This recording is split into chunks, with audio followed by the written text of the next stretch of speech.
কাউকে ব্লক করার আগে একটু ভেবে দেখো যে ব্লক করার পর ওই মানুষটার কি অবস্থা হতে পারে, তার কাছে আপনার গুরুত্ব কতটা।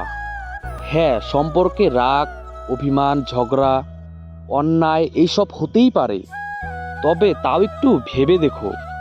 লং ডিস্টেন্স রিলেশনশিপ সবার মতো করে বাড়ি গিয়ে রাস্তায় দাঁড়িয়ে থেকে তোমার রাগ ভাঙাতে পারবে না, সেটা বেশিরভাগ ক্ষেত্রেই সম্ভব হয় না। ব্লক করে দিলে মানুষটার আর কোনো উপায় থাকবে না তোমার রাগ ভাঙানোর।